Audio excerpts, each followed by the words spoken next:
조선시대에 말이죠, 한 천재학자가 있었습니다. 그런데 이 사람이 정말 단 한마디 말 때문에 자신의 모든 걸 잃고 결국 비극적인 최후를 맞이하게 돼요. 오늘 이야기는 바로 그 죽음을 부른 한마디의 주인공, 윤결에 대한 이야기입니다. 때는 1548년이었어요. 불과 만 31살의 잠디 젊은 천재가 차가운 감옥에서 숨을 거둡니다. 그의 죄목이 뭐였는지 아세요? 다른 것도 아니고 바로 말 한마디였습니다. 아니 대체 무슨 말을 했길래 한 사람의 인생이 이렇게 허무하게 끝나버려야만 했을까요? 그의 비극을 제대로 이해하려면요, 먼저 그가 얼마나 대단하고 눈부신 인재였는지부터 살펴봐야 합니다. 자, 그럼 그의 젊은 시절 이야기로 한번 거슬러 올라가 보죠. 윤결은 1517년에 태어났습니다. 호는 취부 또는 성부라고도 불렸다고 해요. 지금 보시는 이 고요한 서재의 풍경처럼 그는 정말 깊은 학문의 세계에 푹 빠져 살았던 그런 인물이었습니다. 그의 성장 속도는 정말 놀라울 정도였어요. 만 20살에 진사가 됐고요. 26살에는 문과에 급제해서 정식으로 관리가 됩니다. 그리고 29살에는 그의 학문적 깊이를 보여주는 아주 특별한 책까지 써내죠. 하지만 이 모든 영광이 그가 만 31살이 되던 해 너무나 허무하게 그냥 멈춰버리고 맙니다. 윤결이 다른 관리들과 좀 달랐던 점이 있는데요. 바로 그의 시선이 조선이라는 나라 안에만 머물지 않았다는 거예요. 그를 특별하게 만들어준 책이 한 권 있었거든요. 바로 유구풍속기라는 책입니다. 이게 뭐냐면 지금의 오키나와인 유구국에 표류했다가 돌아온 사람의 경험담을 듣고 직접 기록한 책이에요.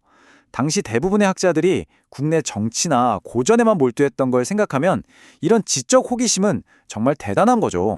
그러니까 윤결은 어떻게 보면 두 얼굴을 가진 인물이었던 셈이에요. 한쪽은 나라의 녹을 먹는 충실한 관리, 다른 한쪽은 붓으로 미지의 세계를 항해하는 탐험가. 당시 조선의 분위기를 생각해보면 이국의 풍속에 대한 그의 관심은 정말 보기 드문 아주 특별한 시각이었다고 할 수 있습니다. 하지만 윤결이 살았던 16세기 조선은 그처럼 자유로운 사상가를 품어줄 만큼 너그럽지가 않았습니다.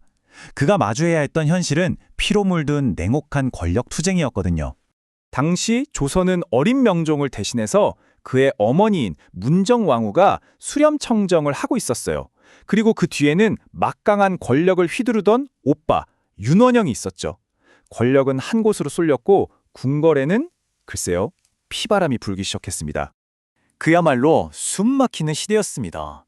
윤원영을 중심으로 한 세력은 반대파를 아주 무자비하게 숙청했고요. 그냥 작은 험담이나 비판적인 말 한마디조차 목숨을 걸어야 하는 그런 험악한 분위기였어요. 여기서 정말 결정적인 사건이 하나 터집니다. 바로 시정기 필화 사건이라는 건데요. 역사를 기록하는 사관, 안명세가 있는 그대로 사실을 썼다는 이유만으로 죽임을 당한 겁니다. 이 사건은 당시 지식인들에게 진실을 말하면 죽는다라는 엄청난 공포를 심어주게 되죠. 그리고 바로 이 지점에서 윤결의 비극이 시작됩니다. 그를 죽음으로 몰고 간 그 결정적인 한마디, 거기에 한번 집중해 보겠습니다. 사건은 한 술자리에서 벌어졌어요. 당시 홍문관 수찬이라는 역사 기록 관련 직책에 있던 윤결이 동료들과 사적인 자리에서 이렇게 말합니다. 억울하게 죽은 안명세가 옳았다고요. 이 발언이 정말 치명적이었습니다.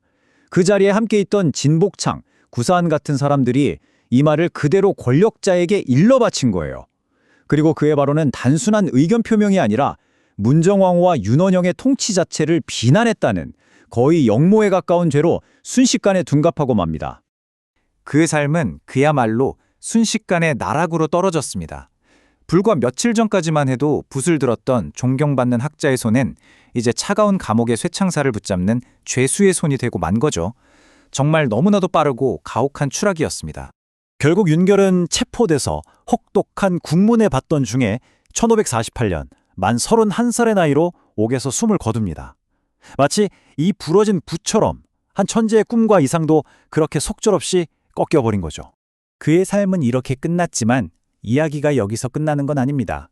그가 죽은 뒤에 어떤 일이 있었는지, 그리고 그의 삶이 오늘 우리에게 무엇을 남겼는지 한번 살펴보시죠. 무려 19년이라는 세월이 흘렀습니다. 1567년 윤원영 세력이 몰락하고 정치 상황이 완전히 바뀐 뒤에야 비로소 그의 관직과 명예가 사후에 회복될 수 있었습니다. 비록 그의 삶은 너무나 짧았지만 그의 이름은 결국 오명을 벗었습니다. 그의 이야기는 억압적인 시대에 지식인의 양심을 지킨다는 것이 얼마나 위험하면서도 또 숭고한 일인지를 증명하는 그런 역사의 기록으로 남게 됐습니다. 자신의 신념을 지키기 위해 목숨까지 걸었던 학자 윤결.